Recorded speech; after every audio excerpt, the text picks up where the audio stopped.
뉴스 정면 승부. 이동형의 뉴스 정면 승부.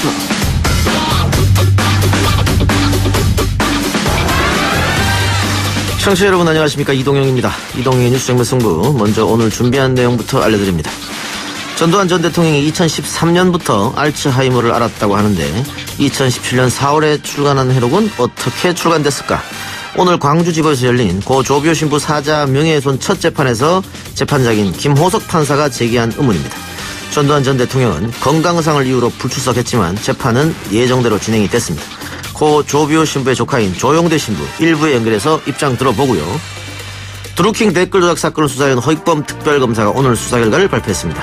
함승희 전 강원도 사장은 30대 여성과 만나며 부적절하게 법인카드를 사용했다는 의혹이 제기가 됐죠. 2부 최강병기 시간에 백성문 변호사 그리고 장영진 기자와 관련 내용 짚어보겠습니다. 3부에서는 더불어민주당 전당대회에서 1등으로 최고위원에 오른 박주민 의원 만나보고요. 월요일 4부 오늘은 사건대장 준비되어 있는 날입니다. 지난 2012년 8월 20일에 발생한 중곡동 주부살인 사건을 둘러싸고 벌어진 국가기관의 잘못된 판단과 국가 배상 문제가 있습니다. 이 고민 한번 짚어보도록 하겠습니다. 청취자 여러분도 함께 듣고 판단해 주시기 바랍니다. 이 사건의 1심을 담당한 오지연 변호사 그리고 진실탐사그룹 셜록의 박상규 기자 두 분과 함께 하겠습니다.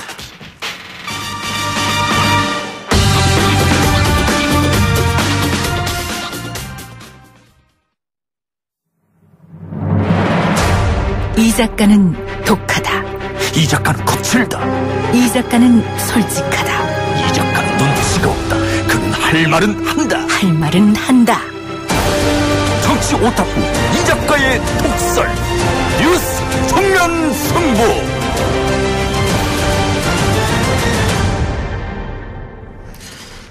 가면을 쓴 사탄이다. 성직자라는 말이 무색한 파렴치한 거짓말쟁이다. 전두환 전 대통령이 자신의 회고록에서 5.18 민주화운동 당시 계엄군의 헬기 사격을 목격했다고 증언한 고 조비오 신부를 비난한 표현입니다. 조비오 신부의 조카 조영대 신부는 전두환 전 대통령을 사자 명예훼손 혐의로 고소했고요. 오늘 그 첫 재판이 열렸는데요. 하지만 전두환 측은 건강상의 이유로 재판에 출석하지 않았습니다. 고 조비오 신부의 조카 조영대 신부 연결해서 입장 들어봅니다. 신부님. 네. 예. 네, 안녕하세요. 예, 안녕하십니까. 자, 네. 그 재판을 그동안 몇 차례 미뤘지 않습니까? 예, 이번에 정식 재판은 이번이 처음이고요. 예. 예, 검찰 그 소환에 그동안 거부를 해왔죠. 예. 거부하다가 네. 끝내 재판에 네. 건강상 이유를 들면서 참석하지 않았습니다. 일단 실망스러웠겠습니다. 예, 굉장히 오늘 실망스러웠고요. 예, 그동안에 그가 줄곧 보여왔던 그런 태도로 보아서 오늘 또 아마 어떤 핑계를 대서라도 오늘 재판에 또 출석 안 할 가능성이 있다고 느꼈는데 아니나 다를까 그렇게 알츠하이머를 핑계로 삼아서 오늘 출석을 하지 않았습니다. 많이 실망하고 저희들이 또 농락을 당했다는 그런 느낌을 받고 있습니다. 예, 줄곧 보여왔던 행태라고 이야기하셨는데 처음에는 네. 변호사를 통해서 재판에 협조하겠다 이렇게 얘기했단 말이죠. 그렇죠. 예, 그러다가 네. 지금 그동안 이야기하지 않았던 알츠하이머병을 갑자기 꺼내들면서 그것 때문에 나갈 수 없다. 네. 이렇게 됐는데 그러면은 앞으로도 나오지 않을 확률이 높지 않습니까? 그가 자기의 지은 죄에 대해서 인정하지 않고 있는 그런 그 처지에서는 계속해서 이런저런 핑계를 대서 재판 출석을 거부할 가능성이 있어 보이는데 그러나 그렇게 거부하도록 우리 재판부가 놔둬서는 안 된다고 생각해서 지난 여러 다른 그 언론을 통해서도 강제 구인이라고 하는 것을 통해서라도 예. 반드시 재판석에 세워주기를 바란다고 요청을 한 바 있습니다. 예. 그러니까는 지금 각 재정당 혹은 시민단체에서도 네. 출석하지 않는다면 강제 구인해야 된다 이렇게 이야기하고 있는데 네. 재판부로서는 또 전직 대통령이고 하기 때문에 좀 곤혹스러운 입장일 것 같아요. 재판부의 네. 이야기는 들어보시지 못했죠? 아직 이제 재판부로부터 직접적인 그런 오늘 그 재판석에서만 간접적으로 접촉을 했고요. 예. 그래서 직접 그런 그 이야기를 듣지는 못했지만 아마도 쉽지 않겠죠. 전직 대통령이기 때문에도 그렇고요. 그러나 지금 그 관련된 그 광주 5.18 진상위원회 우리 광주 측에서도 오랫동안 관련된 자료를 모으고 또 증거 자료들이 굉장히 많이 모아져 있거든요. 예. 그렇기 때문에 재판부에서는 이런 증거 자료들을 보다 적극적으로 받아들이고 그걸 잘 검토하셔서 그들이 이렇게 저렇게 자꾸 발뺌을 하고 부정한다 할지라도 재판부에서 이런 증거 자료들을 토대로 해서 법정에 세워주시기를 간절히 바랍니다. 예. 근데 지금 전두환 전 대통령 측에서 하는 얘기는 알츠하이머병을 꽤 오래전부터 알았다 이런 얘기를 하고 있어요. 그런데 그렇다고 하면은 이 회고록은 어떻게 나왔을 것이며 네. 그리고 2년 전만 해도 본인이 골프 대회 그 부부 동반해서 뭐 나갔고 뭐 이런 게 있거든요. 그렇죠. 예. 그러니까 앞뒤가 좀 안 맞는 말 같은데.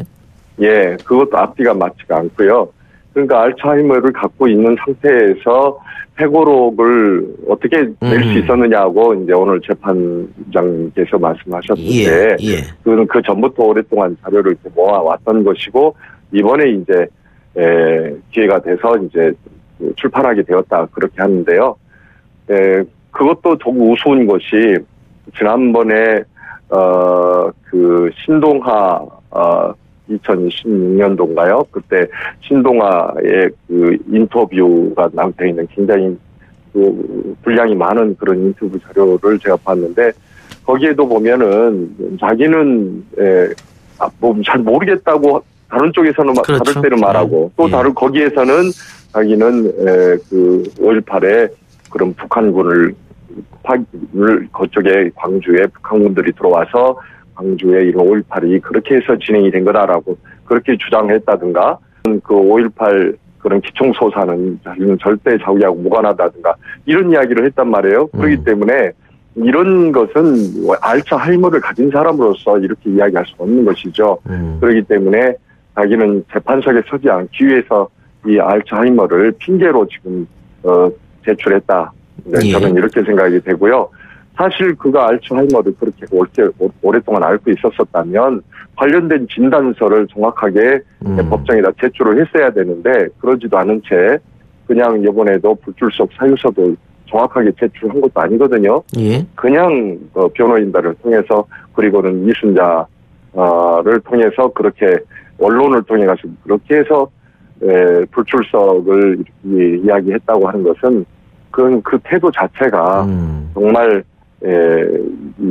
이 재판석에 서고자 하는 전혀 의도가 없고 어떤 방법을 통해서든지 재판을 거부하겠다라는 그런 작태로밖에 볼 수 없습니다. 일단 법원이 그 알츠하이머 질병은 불출석 사유가 되지 않는다 이런 얘기를 했는데요. 네. 쉽게 얘기하면 치매라고 하는 거 아니겠습니까? 지금 전두환 측 입장은 그렇다면은 그 병이 맞다고 하면 그 법정에 서서 증언하는 게 과연 신뢰가 있을까 이런 의문도 제기된단 말이죠. 그 부분은 어떻게 생각하십니까? 네. 예, 물론 이제 정말로 그런 그 병을 앓고 있다면 법정 진술이 쉽진 않으리라고 생각합니다. 네, 그러나 우리는 전두환 전씨 측의 어떤 증언보다도 더 무게가 있고 중요한 것은 광주 5.18의 다양한 그런 증언들과 증거 자료들이 있다라는 것이죠. 예. 그러므로 그에 대한 그 진상 규명과 또 그가 저질렀던 그런 만행을 밝혀내는 일이 우리 지금 9월 17일에 이제 발족하게 될 우리 그 5.18 진상위원회 국회 차원에서 발족하지 않습니까? 예. 그래서 그 진상위원회가 해야 할 일이고 이 싸움이 그래서 금방 끝날 일이라고 생각지 않습니다. 그러나 적어도 그를 재판석에 세운다는 것 자체가 역사적인 일이죠. 예. 네, 그러면서 앞으로 우리가 계속해서 진상 규명을 위해서 우리는 계속해서 이제 재판부에 올릴 것이고 그 계속 싸움을 해 나가겠다라고 하는 것이 저희들의 뜻이죠. 예. 회고록이 처음 나왔을 때 조비오 신부를 향해서 가면을 쓴 사탄이다. 파렴치한 거짓말쟁이 뭐 이렇게 얘기했는데 네. 이건 지금 그 조사 결과 헬기에서 기총사기 있었다는 것은 확인된 거고요. 네. 그래서 이게 논란이 되니까는 회고록에서 이 부분을 삭제하고 지금 판매하고 있단 말이죠. 네. 이건 어떻게 보세요? 그 역시도 얼마나 참 우스운 일입니까? 예. 정말 너무나도 그 파렴치의 또 하나의 자태라고 볼 수 있는데요. 정말 조비오 신부에 대한 명예훼손 그 부분만 그 관련된 부분만 삭제한다고 그래서 지금 회고록에 있는 다양한 여러 가지 그 역사 왜곡 대목들이 그대로 다 덮어갈 수는 없는 것이죠. 그렇기 때문에 회고록 전체가 사실은 많은 문제점 또 많은 그 역사 왜곡을 담고 있기 때문에 그래서 저희들이 이제 가처분 신청을 다시 했었지 않습니까? 예. 예, 그러므로 회고록은 자기의 죄를 덮고 이제 그렇게 가겠다라고 하는 자신과 또 측근들의 그런 어떤 작태인 것이죠. 그러나 어떻게 해를 손바닥으로 가릴 수 있겠습니까? 결국 그가 저지른 수많은 만행들은 반드시 밝혀지게 될 것이고 진상은 규명될 것입니다. 그렇기 때문에 그 회고록 그거 가지고서 자기의 과거의 그 잘못된 만행이 덮어지거나 미화될 수는 결코 없을 것입니다. 예. 그 지금 문제가 된 건 헬기 사격 부분인데요.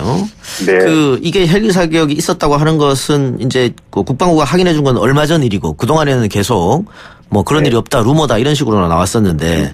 네.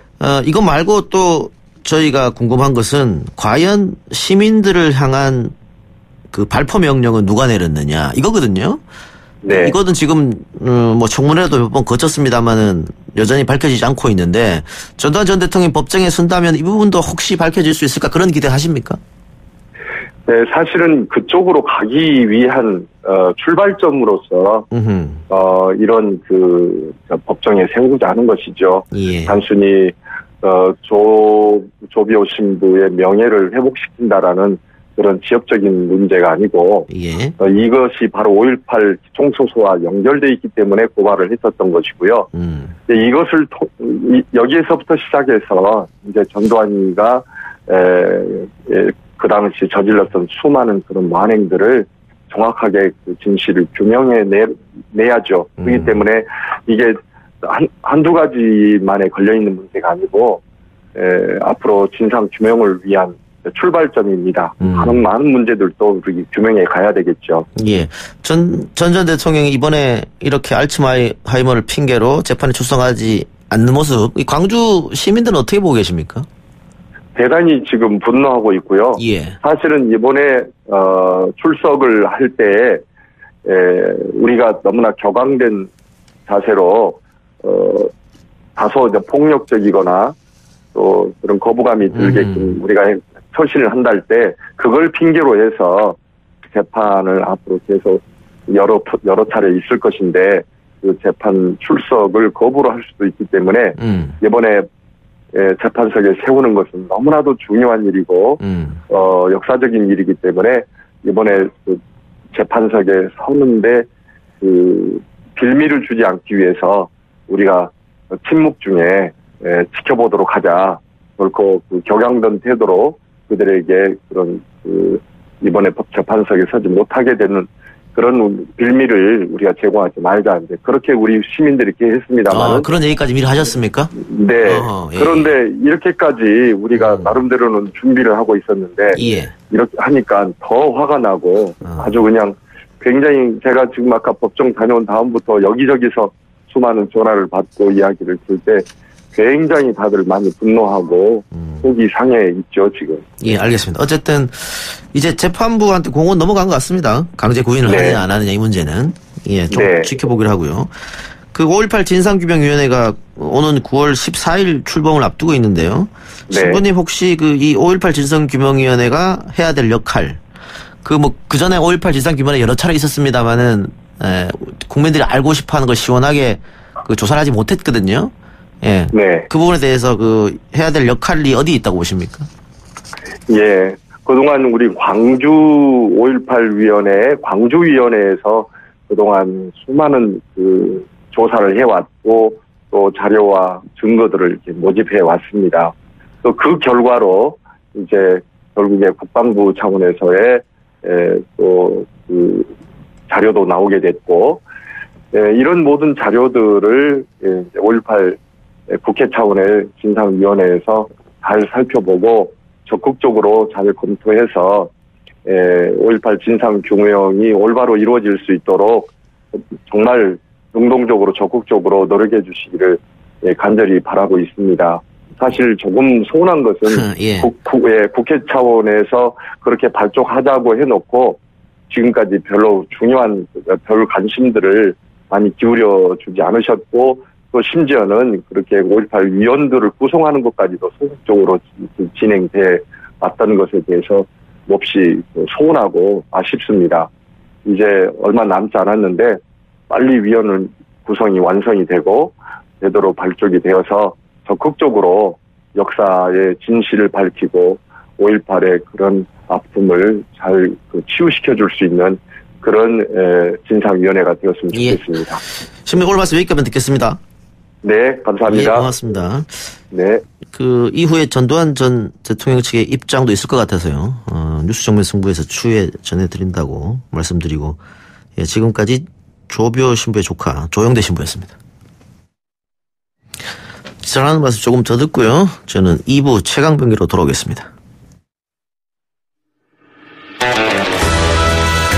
딱딱하고 지루한 뉴스가 소설보다 흥미진진해지는 새로운 경험.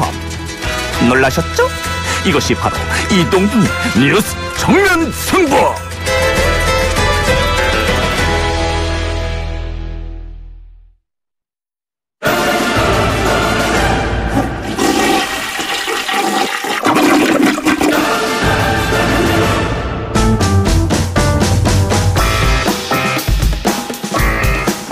이동의 뉴스정면 승부 2부 최강병기 코너 들어가도록 합니다. 오늘 백성문 변호사, 아시아경제 장영진 기자 나왔습니다. 어서 오세요. 네, 안녕하세요. 안녕하십니까. 자, 드루킹 특검이 종료가 됐습니다. 네. 총평 한번 해볼까요? 25일 날 이제 60일간의 수사 기간을 마치고 종료가 됐죠. 근데 당초 이제 이 특검이 출범을 한 게 드루킹 일당의 댓글 조작을 밝혀라도 있지만 사실은 이제 정치권과 어떤 연계가 있는가. 예. 이게 그래서 이제 김성태 원내대표가 단식까지 해가면서 발족했던 특검인데 일단 뭐 표면상으로는 김경수 현 지사가 당시 의원 시절에 이 킹크랩을 사용한 댓글 조작에 공모했다라는 게 명백하다라는 의미로 불구속 기소를 했는데 기억하실지 모르겠지만 이제 김경수 지사의 구속영장 청구가 기각이 됐죠. 그 기각이 됐을 때 사유를 보면 범죄 성립의 다툼의 여지가 많고라는 부분이 들어가 있어요. 예. 우리가 안희정 지사 때도 그랬는데 요게 들어가 있다라는 건 아직 입증이 안 됐다는 뜻입니다. 쉽게 말해서 영장을 발부할 정도의 수준에도 이르지 못했다라는 거예요. 이제 그렇다면 현재 지금 드루킹의 입 그리고 기타 뭐 가지고 있는 정황 증거들을 토대로 그랬을 수도 있다 정도 수준인데 예. 그랬을 수도 있다인 경우에는 사실 법원에서 유죄 판단을 받기 쉽지 않습니다. 뭐 특검 입장에서도 그렇다고 기소를 안 할 수도 없어서 기소는 예. 한 것 같은데 그런 걸 종합해 본다면 당초 특검이 발족을 해서 얻으려는 성과는 거의 얻지 못했고. 없었다. 그러니까 만약에 결과를 미리 알고 했다 그러면은 절대 안 했겠죠, 특검을. 그렇죠. 이 정도 가지고 예를 들어 아까 백 변호사 얘기한 것처럼 뭐 정치자금법이라든가 네. 선거법이라든가 네. 뭐 굵직하게 들어갔었어야 되는데 지금 보면은 그냥 업무 방해거든 네이버에. 그렇죠. 네이버의 업무 방해인데 뭐 물론 김 지사 관련해서는 뭐 공소법이 하나 들어가긴 했죠. 했습니다만 예. 근데 그 참 이상한 게요. 그 영장 칠 때는 뺐거든요. 예, 그렇죠. 예. 영장 칠 때 왜 뺐을까요? 예. 혐의 입증이 잘 안 돼서 뺀 건데 그거를 영장 치기에도 부족한 증거를 가지고 그 이후에 딱히 그 부분에 관련된 보강 수사나 증거가 뭐 나왔다는 얘기는 없는 상황이거든요. 그렇다면 결국 일단 법조인의 시각으로 바라본다면 특검 입장에서도 기소는 안 할 수 없고 뭐 그렇다고 해서 지금 영장까지 청구했던 지사를 알고 보니까 혐의가 없습니다. 이럴 수는 없잖아요. 그래서 일단 기소는 했는데 공소유지가 쉽지는 않을 것 같습니다. 자, 법조 출입 전문 기자. 예. 제가 볼 때는 그렇습니다. 이번 드루킹 특검의 제일 드루킹 특검을 한두 마디로 딱 그냥 요약을 하라 그러면 저는 별건 수사라고 말을 하고 싶어요. 그러니까 사실 말씀하셨습니다만 이 사건의 가장 핵심은 드루킹이 정치권과 어떤 연관을 갖고 있었느냐, 그 댓글 조작을 어떻게 했느냐가 중요한 것이었는데 사실 엉뚱하게 뭐 노회찬 의원의 정치자금 관련이라든지 또는 그 외에 뭐 송인배 비서관의 옛날에 뭐 취업한 문제라든지 이런 문제를 자꾸 곁다리를 잡고 문제를 잡았거든요. 그러니까 바로 이게 별건 수사를 하다가 막상 정작 중요한 핵심에 대해서는 제대로 수사하지 못한 핵심을 놓친 그런 수사가 아니었나 이렇게 생각이 듭니다. 근데 지금 핵심을 놓친 수사였다 이렇게 말씀하시는데 핵심을 놓친 게 아니라 핵심 쪽에 너무 뭐가 없어서 그랬던 것 같아요.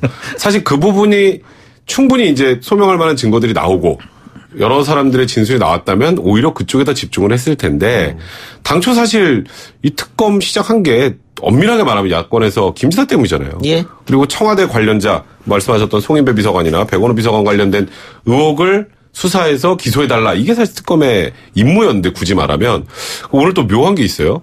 그 송인배 비서관하고 백원호 비서관은 직권남용이나 뭐 정치자금법 위반 소지가 있는 걸로 보여서 검찰로 이관한다 그랬거든요. 이첩한다고. 그러면 수사기간 연장을 해야죠. 그러니까 이런 것도 그러니까 이게 두 사람이 아무 혐의도 없다라고 딱 잘라버리면 또 정치권에 반발이 있을 걸 예상한 게 아닌가. 사실 지금 그 정도 상황에서 검찰로 넘기면 검찰이 조사해서 사실 이게 정상적으로 했다면은 이거는 없습니다라고 해서 끝이 나야 될 특검인데 그걸 하지 않고 계속해서 뭐가 있는 것처럼 그리고 자기들이 뭔가를 좀 수사를 해낸 것처럼 그래서 범인을 잡은 것처럼 좀 위장을 하고 있는 거죠. 그래서 너무 위험한 말인데요. 그러다 보니까 이제 정치특검이라는 얘기가 그래서 나오는 게 아닌가 싶어요. 그래요.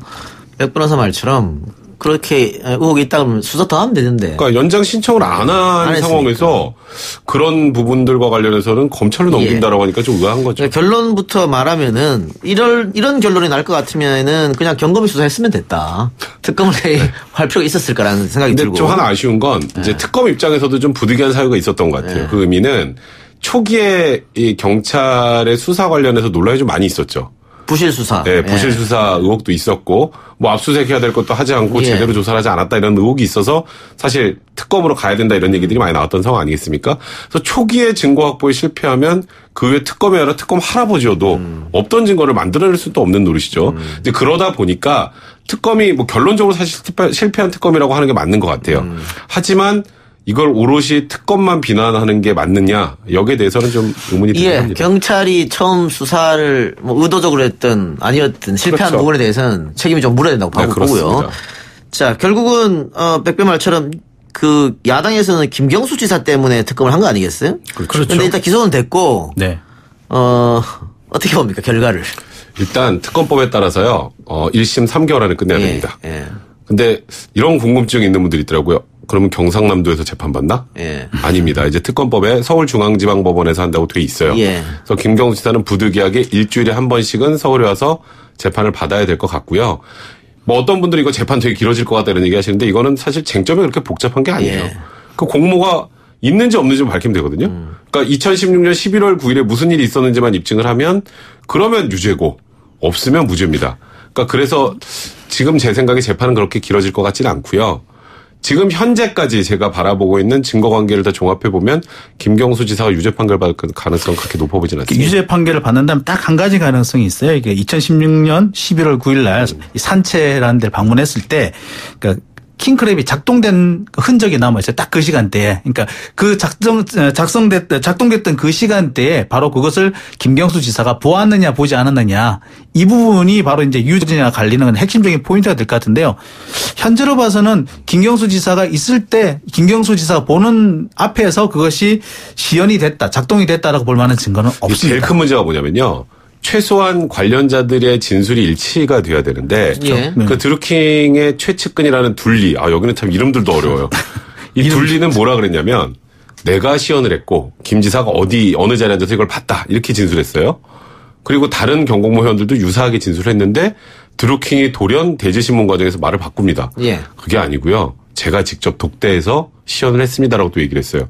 그러면 특검 입장에서 제일 궁금한 게 일단은 공소사실을 쓰려면 사실관계가 확정이 돼야 되잖아요. 그게 사실이건 사실이 아니건 간에 이제 공소장에 들어갈 내용이 그러면 이거를 드루킹이 독대를 해서 시연했다고 할 건지 아니면 둘리가 사람들 모아놓고 시연했다고 할 것인지 이제 이런 부분에 대한 확정이 과연 됐느냐 그 부분도 좀 오늘 발표한 자료를 보면은 그 독대를 한 상태에서 보는 걸로 보인 걸로 이렇게 돼 있어요. 드루킹 한 명의 진술이고 나머지와 진술이 그러니까 이제 여기서부터 이제 복잡해지는 거죠. 그리고 거기서 또 엇갈린 것이 100만 원을 줬느냐 말았느냐. 결국 100만 원 안 준 걸로. 그것도 이렇게. 뒤집어졌으니까. 예. 그래서 그 많은 법률가들은 유죄가 나오기 어려울 것이다. 백변말처럼 그렇게 얘기를 하고 있는데 다만 와서 포토라인에 계속 쓸 거 아니에요? 재판할 그렇죠. 때마다. 그렇죠. 그렇다고 하면 정치적으로는 타격을 김경수 지사는 받을 수밖에 없다. 네, 그러면은 자유한국당이 성공한 거 아니냐. 또 이런 얘기도 있어요. 그런데 그렇게 포토라인 몇 번 쓰고 무죄가 나오면요.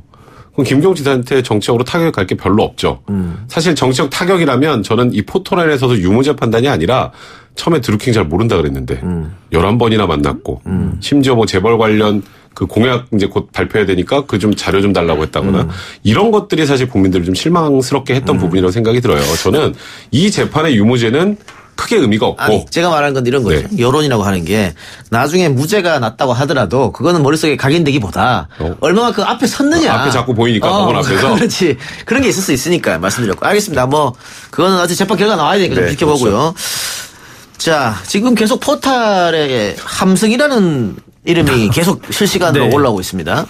이제 국회의원 출신의 변호사죠. 그리고 사실 한때 뭐 모래시계 검사의 뭐 대표다. 예. 홍준표 전 의원처럼 그런 부분이었는데 이분이 이제 2014년부터 강원랜드 사장을 역임을 하고 있었습니다. 근데 사장을 역임하면서 법인카드를 사적으로 사용했다라는 의혹이 불거졌는데 사적으로 사용했다는 것이 자신의 내연애 관계에 있는 어떤 여성과 사용을 했다. 특히 서울의 반포, 뭐 설해마을 이쪽 지역에서 값비싼 레스토랑이라든지 심지어 슈퍼마켓에서 들락거리면서 사용을 했다. 뭐 이런 의혹이 불거진 겁니다.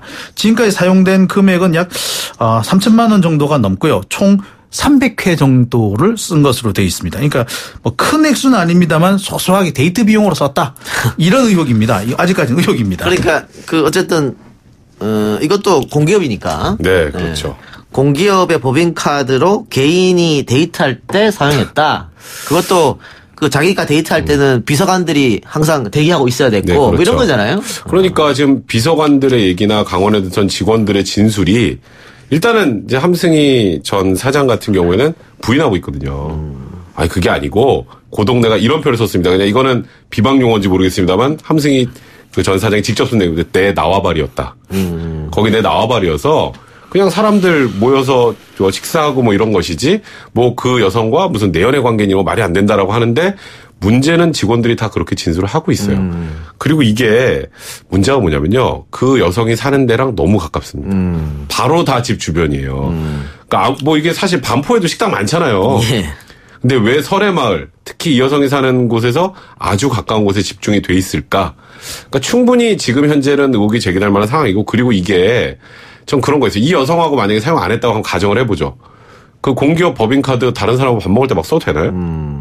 그냥 지인하고 밥 먹을 때 썼다 그래도 그것도 사실 이거는 업무상 횡령죄가 될 수 있는 소지가 있는 겁니다. 그러니까 함승희 사장은 이렇게 지금 변명을 하고 있습니다. 자기가 주로 만나는 사람이 서울에 있고 서울에 있다 보니까 내가 잘 가는 곳, 그러니까 자기 표현을 하자면 내 나와바리 가가지고 내가 잘 아는 밥집을 갔다. 그러다 보니까 여기에 집중됐을 뿐이다. 라고 얘기를 하고 있는데 문제는 같이 동행을 했다는 이 한국 강원랜드 직원들의 진술이 전혀 다르기 때문에 아마 지금으로 봐서는 이게 좀 상당히 좀 의혹이 커져갈 것으로 보입니다. 특히 이 함 사장의 이런 문제, 그러니까 이 공금을 함부로 썼다라는 이런 의혹은 작년부터 계속 제기가 됐었어요. 그리고 전직 운전기사의 증언은 또 그렇네요. 관용 차량에 그 여성을 항상 태우고 다녔다. 이것도 문제가 될 수 있겠네요. 당연하죠. 그러니까 이게 그 지금 돈 사용 내역 이런 것들도 그렇고 더 나아가서 이런 것도 있어요. 또 다른 강원랜드 직원의 진술인데 여기 보면 그랜드 하얏트 호텔, 센트럴 호텔, 일단 좋은 호텔들입니다. 그곳에서 이제 수십만 원대 결제 내역이 이제 눈에 띄는데 그 내용을 보니까 아예 대놓고 이렇게 얘기합니다. 여기도 당시 함 사장과 손 씨가 1인당 10만 원이 넘는 식사를 하던 곳이다. 그럼 어떻게 알아요, 그거를? 이렇게 물어보니까 그거 제가 법인카드로 직접 결제했거든요. 이런 얘기까지 나온다면 사실 이 사람들의 진술이 허위일 가능성보다는 진실에 부합할 가능성이 좀 높다고 봤을 때 이거는 뭐 형사적으로 처벌되고 안 되고의 문제를 넘어서서 이건 도덕적으로 굉장히 큰 흠결이 있는 그런 내용을 봐요. 또 하나 문제가 있습니다. 그 이 손모 씨라고 하는 사람이 포럼 올해에서 사무국장으로 일하고 있는데 이 포럼 올해는 함승희 변호사가 예전에 만든 거고 그러면서 당시에 이제 박근혜 후보 좀 무려주기도 하고 뭐 그랬던 네, 그렇죠. 것 같아요. 네, 그렇죠. 그랬는데 이 함 사장이 사장으로 재직하면서 17차례 해외 출장을 갔는데 그때마다 이 강원랜드와 관계도 없는 포럼 올해에 이 손 사무국장을 동행해서 될 것 같다. 그러니까 일단은 지금 나오는 폭로는 전부 다 17차례 다. 갈 때마다 항상 이 여성이 있었다는 건데 이제 함 전 사장의 얘기는 전부 다는 아니고 몇 번 있었다. 참 이게 몇 번 있어도 문제 아니에요. 문제죠. 그러니까 몇 번 있어도 문제예요. 그렇죠. 이건 강원랜드랑 무슨 상관이 있습니까? 그렇죠. 그분하고 그 비행기 티켓하고 숙소는 그러면 어떤 돈을 그것도 역시 그렇죠. 함 사장이 본인의 그 돈으로 이제 회사 돈, 강원랜드 돈으로 결제했다면 그건 역시 횡령죄가 될 수 있는 상황이죠. 작년 10월 이제 국감에서 제기됐던 의혹이 또 있는데요. 이게 뭐냐면 강원랜드 예산을 이 포럼 올해 활동에 지원을 했다는 그런 주장도 지금 나와 있는 상태예요. 그게 지금 이미 지금 그 감사원의 지적 사항으로 나와 있어서 이미 감사원에서 수사 의뢰를 해라는 뭐 이런 요구까지가 나와 있었거든요. 그래서 이 부분이 지금 어떻게 진행됐는지도 좀 살펴봐야 될 것 같습니다. 예. 이렇게 된다면은 사실 이 포럼 올해하고 함승희 전 사장하고의 관계가 상당히 좀 가까웠었고 그것이 이 내용 이게 보면은 단순히 그냥 지원하는 그 내연 관계 이상의 문제가 있지 않았을까라는 의혹까지도 충분히 가능한 것 같습니다. 예. 방금 장 기자가 내연 관계 뭐 이렇게 얘기했는데 또 다른 기사는 뭐 데이트 비용 뭐 얘기하고 두 사람이 연인 관계 맞습니까?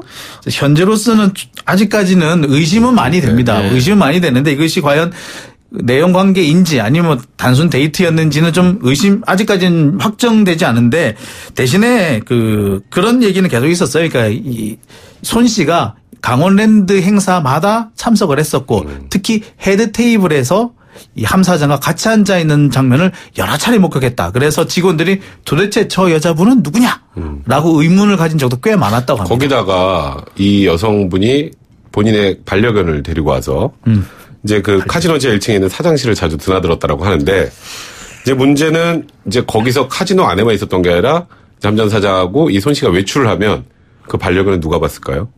직원들이 봤습니까? 네, 또 그 반려견을 직원들이 봤다는 폭로까지 있는 상황입니다.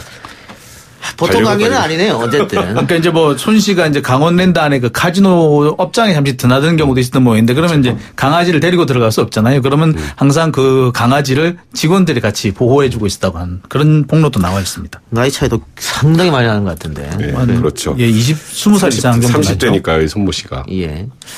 함승희 사장은 아까 장 기자 말한 것처럼 검사 때 굉장히 화려한 경력을 갖고 있는 사람인데 지금도 검찰 내에서는 이 함 사장에 대해서 상당히 이렇게 존경하는 분들이 많아요. 그리고 이제 함 사장이 강원랜드 사장으로 갔을 때 그 검찰 내부에서 상당히 안타까워하는 그런 분들도 있었습니다. 그래서 뭐 소잡을 때 쓰는 칼을 모기 잡는 데 쓴다면서 이렇게 혀를 차는 분들도 계셨고 했는데 이런 일을 할 거라고는 상상을 못했죠. 예전에 MBC 김재철 사장도 법인카드 함부로 막 써서 문제가 됐지 않습니까? 네.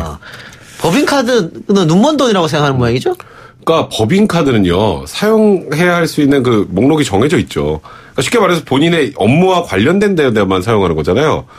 뭐 어디 가서 이렇게 비싼 스시 먹고, 어디 뭐 해외여행 가고, 뭐 그런 데 쓰면 안 되는 거잖아요. 예. 근데 지금 이 함 사장이 주장하는 게 사실이라고 할지라도 그 지인들 서울에서 만날 사람들이 많아서 자기 나와바리에 가서 먹었다고 해도 그건 자기가 내야죠. 예, 알겠습니다. 자, 그건 분명히 잘못된 거죠. 예, 두 분 말씀 오늘 여기까지만 듣겠습니다. 수고하셨습니다. 네, 고맙습니다. 예, 방송 중에 나와바리라는 부적절한 단어가 몇 번 등장했는데요. 함승희 사장의 말을 인용하면서 쓸 수밖에 없었다는 거 청취자 여러분의 양해 바라고요. 저는 3부로 돌아오겠습니다.